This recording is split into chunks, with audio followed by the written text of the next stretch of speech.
আমাদের বাড়িতে দুটো গোপাল কি করছে, গোপালের জন্য আমরা কি কি ভোগ করেছিলাম, তো সবই তোমাদের শেয়ার করবো আজকে আমি এই ভিডিওতে। আর আমি এখানে কিন্তু অনেক বক বক করছিলাম, কিন্তু আমার ভয়েস প্রবলেমের জন্য কিন্তু সেই ভয়েসগুলো আমি আর দিতে পারিনি। তো যাই হোক, আমি বলে দিচ্ছি কি বলেছিলাম। তো আমি বলছিলাম যে welcome back to our channel, কেমন আছো সবাই? আশা করি খুব ভালো আছো। আর আজকে কিন্তু একটা ইন্টারেস্টিং ব্লগ ভিডিও নিয়ে আবার চলে এসেছি। আজকে কিন্তু জন্মাষ্টমী, আর তোমাদের সাথে সেই ভিডিও শেয়ার করবো আমি সারাদিন কি কি করি। তারপরে কিন্তু আমি আর মা বেরিয়ে পড়েছিলাম বাজারের দিকে, কারণ আমাদের একটু সোনার দোকানে যাওয়ার দরকার ছিল, আর গোপালের জন্য আরো কিছু কেনার দরকার ছিল। তো তারপর আমরা সোনার দোকানে চলে আসি। হ্যাঁ হ্যাঁ, তবে সোনার দোকানে এসছি মানে সোনা কিনতে হবে এরকম কোনো মানে নেই। আমরা এসেছিলাম সোনার দোকানে রূপো কিনতে। আর রূপো কার জন্য কিনছে সেটাও তোমাদের বলবো, আগে তোমরা দেখে নাও আমি কি কিনেছি। তো দেখো এটা কেমন লাগছে অবশ্যই কিন্তু কমেন্ট করে জানাতে ভুলো না। এটা কিন্তু আমাদের গপু বাবুর জন্য, মানে আমার ননদের যে গোপালটা আছে তার জন্য কেনা হয়েছে। তো সম্পর্কে যেহেতু ননদের ছেলে আমার বাবু হয়, ও আমার বাবুই হবে, তো তার জন্যই বললাম গপু বাবু। তো যাই হোক, তার জন্য ওইটাই কিন্তু নেওয়া হয়েছিল, আমার শাশুড়ি নিয়েছিল। তারপরে কিন্তু বাড়িতে চলে আসি এবং স্নান করে নিয়ে আমি কিন্তু আমাদের বাড়িতে চলে যাই আমাদের গোপালটার জন্য, মানে গোপাল আনতে। কারণ আমার মা বাড়িতে ছিল না, মা কাজে তো গেছিল। এখন আমি আর যাচ্ছি মা কখন গোপাল কাজ আনতে দিয়ে আসবে, মায়ের এসে বাড়িতে। তারপরে গোপালকে কিছু করে আর দেবে সেই ভরসা কিন্তু আমি ছিলাম না। আমি ওর জন্য মাকে বলেছিলাম যে মা মায়ের তুমি বাড়ির অত গোপাল রাতে এসে কিন্তু করবা, আমাদের তার বাড়িতেই থেকে আমি থাকে। নিয়ে আসি। তো তার জন্য মা গেছিলাম কাজে ব্যস্ত গোপালটাকে আনতে। থাকে, আর তো হ্যাঁ, চলো তবে নিয়ে আসতে মা যাই। কিন্তু বলেছিল যে না নিলেও অসুবিধা নেই, আমি পারবো, ওখানে যা পারবো তাই করে দেবো। কিন্তু আমি তো নাচুর বন্ধা, শুনিই না কারোর কথা। আমি বলেছিলাম যে না, আমার বাড়িতে নিয়ে আসবো। আমি তো তার জন্যই নিয়ে চলে আসলাম গোপালটা। আর এদিকে দেখো, আমি আমার শাশুড়ি কিন্তু রান্নাও বসিয়ে দিয়েছে। আর এই গ্যাসটা দেখছো, গ্যাসটা কিন্তু আমাদের এমনি রান্না করা, আমি কিন্তু নর্মালি ভালোভাবে ধুয়ে নিয়েছি সাবান দিয়ে, তারপরে সার্ফ দিয়ে আমি কিন্তু ভালোভাবে ধুয়ে তারপর রান্না করছি। কিন্তু বাসনগুলো কিন্তু একদম নিরামিষ বাসন, এগুলো কিন্তু একদমই কোনো আমাদের আমিষ খাবারের জন্য লাগানো হয়নি, মানে এটু করা হয়নি। আর এদিকে দেখো জাইমু কিন্তু তালটা মেখে নিচ্ছিল, আর আমি কিন্তু জাইমুর সাথে ইয়ার্কি মারছিলাম, আগে ফোনটা ঘেটে নাও, না হলে আগে তালটা মেখে নাও তারপর ফোন ঘাটবা। তাল মাখতে মাখতে কিসের ফোন ঘাটা? হ্যাঁ, জাইবুও কিন্তু আমাকে বলছিল তুমিও তো ময়দা মাখছো, তুমি তাহলে কেন ফোন ঘাটছো? আগে ময়দাটা মেখে নাও তারপর ফোন ঘাটবা। তো আমি আর জাইমিশু কিন্তু এরকম মানে ইয়ার্কি মারতেই থাকি সবসময়। আমাদের মধ্যে কিন্তু এরকম ইয়ার্কি চলতেই থাকে। তো দেখো আমার কিন্তু ময়দাটা প্রায় মাখা হয়েও গেছে। আর এদিকে দেখো শাশুড়ি আর জামাই মিলে কিন্তু তাল ছাড়াতে বসে গেছে, মানে ঝুড়িতে ঘষছে দুজন মিলে। আর আমার শাশুড়ির যেহেতু হাতটা ভেঙে গেছে, ওর জন্য কিন্তু আমার শাশুড়ি আর আগের মতো পারে না কিছু করতে। ওর জন্য কিন্তু এখন আমার জামাইবাবু করে দেয়। আর এদিকে দেখো জামাইবাবু কিন্তু তালটা মাখাও হয়ে গেছে, মানে বড়া করার জন্য। আর মা কিন্তু তেলও বসিয়ে দিয়েছে কড়াইতে। আর এদিকে দেখো মাখা হয়ে গেছে, এখন কিন্তু খালি কড়াইতে ছাড়ার পালা। খুব সুন্দর কিন্তু মেখে নিয়েছে। আর আমার জামাইবাবু কিন্তু এইসব কাজে খুব পারদর্শী। আমার জামাইবাবু কিন্তু একদম সব কাজ পারে, একদম বলতেই লাগে, এটা একদম সত্যি কথা। তো তারপর দেখো আমার শাশুড়ি কিন্তু ওই বড়াগুলো ছেড়ে দিচ্ছিল। প্রথমবার যেই বড়াটা ছাড়লো সেইটা কিন্তু আমার শাশুড়ি ভাজে, তারপরের গুলো কিন্তু আমিই ভেজেছিলাম। আর মানে আমি খালি বসে বসে খুন্তি নাড়ছিলাম, আর আমার শাশুড়ি সব করছিল। মানে সব যা যা দেওয়ার সেইগুলো আমার শাশুড়ি দিয়ে দিচ্ছিল, আর আমি বাদ বাকি খালি বসে বসে খুন্তি নাড়াচ্ছিলাম। তো দেখো প্রথম কোটের কিন্তু বড়াগুলো ভাজা হয়ে গেছে, তারপরেই কিন্তু আমাদের বড়া ভাজা শেষ হয়ে যাওয়ার পরে আমরা কিন্তু মালপোয়া ভাজছিলাম। মালপোয়া কিন্তু আমাদের বাইরে থেকে আনার কথা ছিল, কিন্তু আমরা বাইরে থেকে আনিনি, কারণ ওই যা ভিড় ছিল মিষ্টির দোকানে সেদিন, কারণ অত ভিড়ে দাঁড়িয়ে থাকা সম্ভব না আমাদের।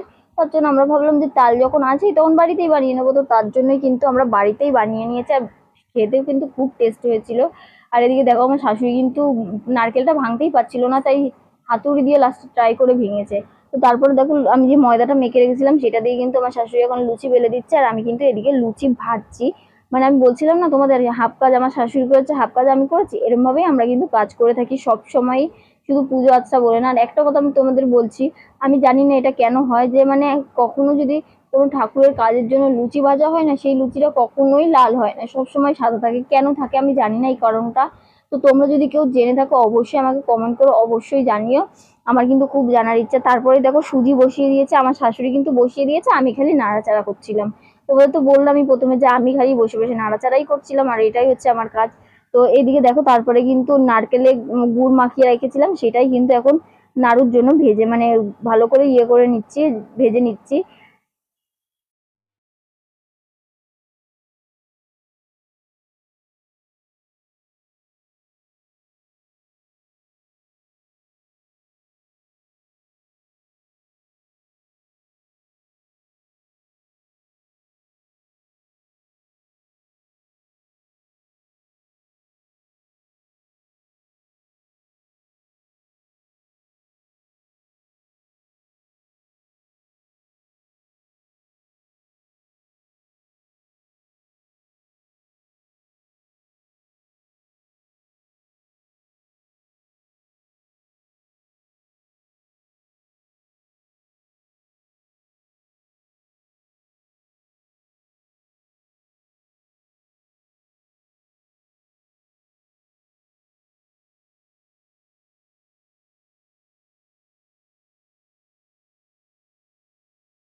তো দেখো আমাদের কিন্তু সব রেডি হয়ে গেছে আর সাজানো হয়ে গেছে। সাজানোটা কেমন লাগছে অবশ্যই বলে, সবই কিন্তু আমার শাশুড়িই করেছে। তো যাই হোক, মানে সাজানো গোছানোর কথা বলছি, আর রান্না বান্নাগুলো আমরা মিলেমিশে করেছি। আর একটা কথা বলছি, অনেকে হয়তো বলতে আসবে যে অনেক নিয়ম আছে ঠাকুরের রান্না করতে গেলে। সত্যি কথা বলতে, সেটা যদি অনেক বড় করে করা হয় অনেক নিয়ম মানা যায়, কিন্তু আমাদের দুটো ব্রাহ্মণ বলেছে পুজো মানে গোপালের পুজো সবসময় নিজের ছেলেদের বা মেয়ের মতো করতে হয়। তো তোমার ছেলে মেয়েকে যেমন ভাবে তুমি পুজো মানে খেতে দাও সেরকম ভাবে করলেই হবে। তাও আমরা মানে নিরামিষ ভাবে করতে হবে, এই যা ঠিক আছে। তো তার জন্যই কিন্তু আমরা নিষ্ঠা করেই করেছি, কিন্তু যতটা পেরেছি চেষ্টা করেছি। তার মধ্যে হয়তো কিছু কিছু খুঁত রয়ে গেছে, তো সেটা আমাদের ভগবান ঠিক ক্ষমা করে দেবে। তো দেখো এখন কিন্তু দুটো গোপালকে স্নান করিয়ে নিচ্ছে। আর প্রথমে কিন্তু মালাটা পরানো ছিল না গোপালকে, যেহেতু আমি ছবি তুলবো বললাম তার জন্য কিন্তু মালাটা পরিয়ে দিয়েছে আমার শাশুড়ি। তো তার জন্য কিন্তু মালাটা পরানো। আর এদিকে কিন্তু দুটো গোপালকে স্নান করানো হয়ে গেছে, তারপরেই কিন্তু ওদের গা মুছিয়ে নিচ্ছিল। আর আমাদের কিন্তু প্রথমে আমার মায়ের গোপাল কিন্তু আসার কথা ছিল না, আমি তো তোমাদের প্রথমেই বললাম। আমার মা বলেছিল মা বাড়িতে এসে পুজো দেবে, কিন্তু আমি বললাম কি যে না থাক, আমিই নিয়ে যাচ্ছি। তো যাই হোক, গোপালটাকে সুন্দর করে স্নান করিয়ে মুছিয়ে নিচ্ছে। আর এই যে আমাদের যে গোপালটা না, এই তো কোমরে বিচা টিচা পড়েছিল। আমার না কেমন যেন একটা মনে হচ্ছিল সেই বাচ্চাগুলো হয় না এমনি যে নর্মাল বাচ্চাগুলো হামাগুড়ি দিয়ে বেড়ায়, ওই রকম বাচ্চার মতোই লাগছিল ঠিক। মানে ওই কোমর বিছা পড়ে থাকে, আমার না খুব ভালো লাগছিল দেখতে। আর এমনিও সত্যি কথা বলতে না, আমি গোপাল খুব পছন্দ করি, আমার খুব ইচ্ছা আমার বাড়িতেও একটা গোপাল ঠাকুর আনবো, কিন্তু জানি না সেটা কবে সম্ভব। গোপাল না চাইলে তো সেটা সম্ভব না। তো এখনই আমি আনতে চাই না, কারণ আমার হচ্ছে ঘর নেই, আমার নিজের থাকার জায়গা নেই, আমি গোপাল এনে কি করবো বলো। তার জন্য আমি কিন্তু এখন গোপাল আনছি না। আর গোপাল আমার যদি ঘর যেদিন হয়ে যাবে পুরো মানে পুরোপুরি হয়ে যাবে, আমার থাকার মতো ভালো জায়গা, একটা ঠাকুর ঘর, তখনই কিন্তু আমি একটা গোপাল নিয়ে আসবো। আমার খুব ইচ্ছা, আমার অনেক দিনের ইচ্ছা, আমি গোপাল নিয়ে আসবোই। আর এটা আমার খুব ইচ্ছা ছিল, মানে ছোটবেলা থেকে আমার ইচ্ছে ছিল, আর আমি আনবোই এটা, আমি জানি না কবে। আর আমার শাশুড়িরও কিন্তু খুব ইচ্ছা গোপাল আনার। তো অনেক ইচ্ছা করে ফেলেছি, তার জন্য সরি। আমার কিন্তু কথা বলতে গেলে অনেক কিছু বেঁধে যায় আমি জানি, মানে এই ভয়েস ওভার দিতে গেলে অনেক কিছু বেঁধে যায়, ভুলভাল হয়ে যায়। তা তো তোমরা সেটা একটুখানি ক্ষমা করে দিও, একটু ঠিক করে নিও তোমরা। যাই হোক, আস্তে আস্তে ঠিক হয়ে যাবে আশা করি। তো যাই হোক, তারপরে দেখো স্নান করানো হয়ে গেছে, গোপালের গা মুছিয়ে জামা পরিয়ে দিয়েছে। এই জামাটা কিন্তু আমি আর আমার মা যেদিন আগের দিন যখন বেরিয়েছিলাম তখন নিয়ে এসেছিলাম। আর এই মুকুটটাও নিয়ে এসেছিলাম, ওর কিন্তু রূপোরও মুকুট ছিল, কিন্তু যেহেতু সব নতুন দিতে লাগে গোপালকে, তার জন্য কিন্তু এটা নতুনটাই দিয়েছি। আর পুরোনো কিন্তু তোলাই রয়েছে, মানে রূপোরটা কিন্তু যেহেতু পুরনো হয়ে গেছে তার জন্য কিন্তু এটা আজকে আর পরানো হয়নি, নতুনটাই পরিয়েছে। আর এদিকে দেখো এই বড় গোপালের জামাটা ও খুব সুন্দর হয়েছে। বড় গোপালের জামাটা যেমন সুন্দর জামা তেমনই কম দাম।